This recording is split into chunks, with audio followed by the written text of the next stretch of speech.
ఇక E20 petrol పై వాహనదారుల్లో అనేక అభ్యంతరాలు అనుమానాలు వ్యక్తమవుతున్న నేపథ్యంలో తాజాగా సి ఓటర్ సర్వేలో సంచలన విషయాలు తెలిసాయి. 53% మంది ఎన్డీఏ సపోర్టర్స్ E20 పెట్రోల్ కు ప్రిఫర్ చేయడం లేదు and 50% of NDA voters vehicle damage అవుతుంది E20 పెట్రోల్ వాడడం వల్ల అనే ఒక ఆందోళన అయితే ఉంది అని చెప్పేసి. ఇథనాల్ కలిపిన పెట్రోల్ ను ఎన్డీఏ సపోర్టర్స్ కూడా వ్యతిరేకిస్తూ ఉన్నారు సార్. ఇది రాజకీయంగా భారతీయ జనతా పార్టీకి ఎలాంటి సవాల్ విసురుతుంది? ఖచ్చితంగా ఇప్పుడు ఇటీవల కాలంలో ఎన్డీఏ కాన్స్టిట్యున్సీ ఓటర్స్ అంటే ఎన్డీఏకు లాయల్ గా ఉన్న ఓటర్సే అనేక అంశాల్లో ఎన్డీఏ ప్రభుత్వ చర్యల్ని ప్రశ్నిస్తున్నారు. ఇప్పుడు మీరు చెప్పినట్లు 53% of NDA voter C voter సర్వేలో మేము ఈ ఎథనాల్ బ్లెండింగ్ పాలసీ ప్రమాదకరం, దీనివల్ల మా వెహికల్స్ దెబ్బతింటాయి అని. సో 50% వెహికల్స్ దెబ్బతింటాయి అన్నారు, 53% ఈ పాలసీని వ్యతిరేకించారు. మీకు మైలేజ్ తగ్గిపోతుందన్న భయం వ్యక్తమవుతుంది. మీకు ఒకవైపు ఏమో ప్రభుత్వం ముందు మైలేజ్ తగ్గుతుంటే కూడా అంగీకరించలేదు, మైలేజ్ తగ్గదు అని వాదించారు. ఇప్పుడు లేటెస్ట్గా నితిన్ గడ్కరీ అంగీకరించారు కాస్త మైలేజ్ తగ్గుతుంది అని. కానీ ఇంజన్లకి ఏమీ కావు అనేది వాదన. Even society for Indian automobile manufacturers association SIAM వాళ్ళు ఆటోమోటివ్ రీసెర్చ్ ఇన్స్టిట్యూట్ వాళ్ళ స్టడీస్ను కూడా కోట్ చేస్తూ ప్రభుత్వం చెప్తున్నది ఏంటంటే అసలు ఏమీ కాదు అని. ప్రభుత్వం పెట్టిన మీటింగ్లో మారుతి కంపెనీ వాళ్ళు కూడా మేము ఇన్ని కోట్ల వెహికల్స్ను మేము సర్వీసింగ్ చేసాం, ప్రాబ్లం రాలేదు అనేది ప్రభుత్వానికి అనుకూలంగా మాట్లాడే థింక్ ట్యాంకులు చెప్తున్న వాదన. కానీ మీరు కామన్ పీపుల్ అడగండి.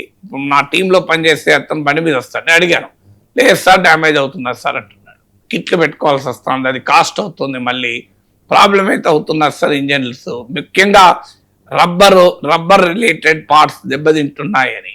కొంతమంది ఎక్స్పర్ట్స్ నిజమే దెబ్బతింటున్నారు రబ్బర్ పార్ట్స్, కానీ ఇంజన్కి ఏమీ కాదు అని అంటున్నారు. మళ్ళీ ఇదొక ఛాలెంజ్గా ఉంది. దీంతో పాటు మరో ఛాలెంజ్ ఏంటంటే ఇథనాల్ బ్లెండెడ్ పెట్రోల్ కూడా చీప్ ఉండడం లేదు. మీకు ఇప్పుడు బ్రెజిల్లో ఇదే క్లాసిక్ ఎగ్జాంపుల్. బ్రెజిల్లో అత్యధిక వాహనాలు ఇథనాల్తోనే నడుస్తాయి, కానీ బ్రెజిల్లో మీకు ethanol blended petrol 30% cheaper compare to petrol. అంటే కనీసం మైలేజ్ తగ్గినా అది కంపెన్సేట్ అవుతుంది. మన దగ్గరకు వచ్చే వరకు అది లేదు మీకు. ఎందుకంటే కంపేర్ టు పెట్రోల్ మీకు ఇది లోయర్ ఎఫిషియన్సీ ఉంటుంది, లోయర్ కంబషన్ కెపాసిటీ ఉంటుంది కనుక తప్పనిసరిగా మైలేజ్ పడిపోతుంది అనేది వాదన. లేకుంటే బ్రెజిల్లో వాళ్ళు ప్రత్యేకంగా ప్రభుత్వం ఎథనాల్ పైన మీకు ప్రైస్ డిసైడ్ చేస్తుంది, ఎథనాల్ ప్రైస్ పెరగకుండా. సో అందువల్ల వాహనదారుల అనుభవాలేమో ఇది మాకు నష్టము అని భావన వ్యక్తం చేస్తున్నారు. ప్రభుత్వమేమో ఏమీ కాదు అనేది ప్రభుత్వ వాదన. సో ప్రభుత్వం చాలా అగ్రెసివ్గా ఇప్పుడు 2023 తర్వాత తయారైన వెహికల్స్ ఏమో E20 కంపాటబుల్ అవి, అంటే కానీ అంతకు ముందున్న వెహికల్స్ ఏమో కంపాటబుల్ కాదు అని అంటున్నారు. ఇప్పుడు ఈవెన్ E100 E85 అంటే కంప్లీట్లీ బయోఫ్యూయల్తో నడిచేది, 85 వరకు కూడా నడిచేది కూడా వస్తాయని అంటున్నారు. మీకు లేదంటే ఫ్లెక్సీ ఫ్యూయల్స్ అంటారని. సో ఇలా మీకు వీటిపైన ప్రజలు మాత్రం కన్విన్స్ అవుతలేరు. నేనేమి ఎక్స్పర్ట్ కాదు కానీ బట్ జనరల్గా మీరు కామన్ పీపుల్ నేను చాలా మంది అడిగాను, అడిగితే పీపుల్ ఆర్ నాట్ యాక్సెప్టింగ్. కానీ ప్రభుత్వం వాదనగా చెప్తుంది. ఇప్పుడు సి ఓటర్ సర్వే ఎన్డీఏ ఓటర్లలోనే 53% వ్యతిరేకిస్తున్నారు, అపోజిషన్ ఓటర్లు అయితే 58% వ్యతిరేకిస్తున్నారు.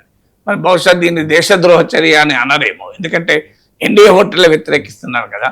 లేటెస్ట్గా రామ్ మందిరాల్లో జరిగినటువంటి దొంగతనంపై కూడా మీకు ఎన్డీఏ ఓటర్లలోనే మెజారిటీ. రామ్ మందిరంలో జరిగిన దొంగతనం మా విశ్వాసాలకే దాడి, it's attack on hour faith అని ఫీల్ అయ్యారు. ఎందుకంటే హిందుత్వ అనేది ఓట్ బేస్, మీకు ప్రధానమైన ఓట్ బేస్ హిందుత్వ. కానీ అక్కడ మీకు పెద్ద దెబ్బ తగిలింది రామ్ మందిర్ థెఫ్ట్. రామ్ మందిరే కాదు, మీకు బద్రీనాథ్లో జరిగింది థెఫ్ట్, అలాగే మీకు లేటెస్ట్గా రాజస్థాన్లోని ఒక టెంపుల్లో జరిగింది. సో బేసికల్గా హిందూ ఫేత్ను ఉపయోగించుకొని కొంతమంది వ్యాపారాలు చేస్తున్నారు, మరికొంతమంది రాజకీయాలు చేస్తున్నారు అని ఇప్పటిదాకా లౌకికవాదుల విమర్శ.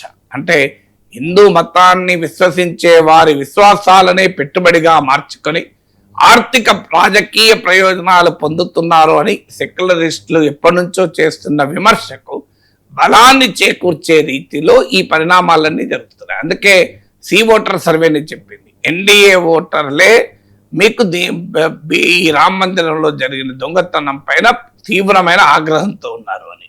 దాన్ని ఎలా డిఫెండ్ చేసుకోలేని పరిస్థితి ఇప్పటికీ నరేంద్ర మోడీ ఇంతవరకు మౌనం పాటించారు. ఇంతవరకు నాకు గుర్తున్నంత వరకు ఇంతవరకు మాట్లాడలేదు సబ్జెక్టు కరెక్షన్.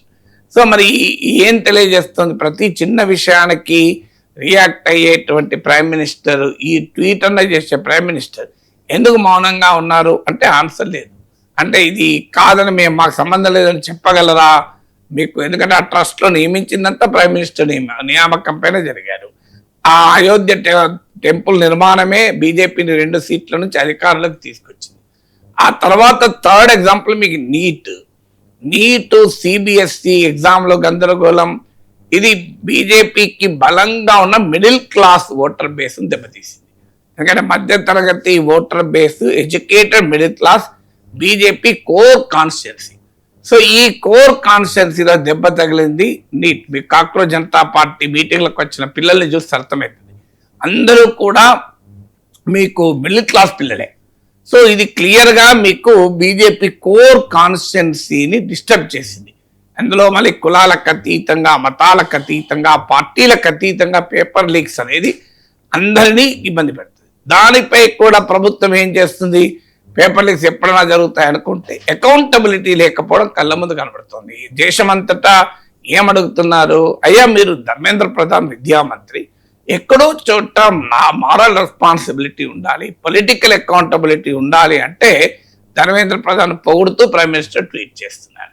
అంటే ప్రజల సెంటిమెంట్కు ప్రధానమంత్రి స్పందనకు ఎంత గ్యాప్ ఉందో అర్థమవుతుంది. చూడండి, రామ్ టెంపుల్ పైన బీజేపీ ఓటర్లే ఫీల్ అవుతుంటే ప్రైమ్ మినిస్టర్ మాట్లాడరు. E20 పైన బీజేపీ ఓటర్లే వ్యతిరేకంగా ఉంటే ప్రభుత్వం మొండిగా సమర్థించుకుంటోంది. పరీక్ష పేపర్ లీక్స్ పైన బీజేపీ కోర్ కాన్స్టిట్యున్సీ ఓటర్లు అభ్యంతరాలు చెప్తుంటే, అకౌంటబిలిటీ డిమాండ్ చేస్తుంటే ప్రధానమంత్రి ధర్మేంద్ర ప్రధాన్ డిఫెండ్ చేస్తారు.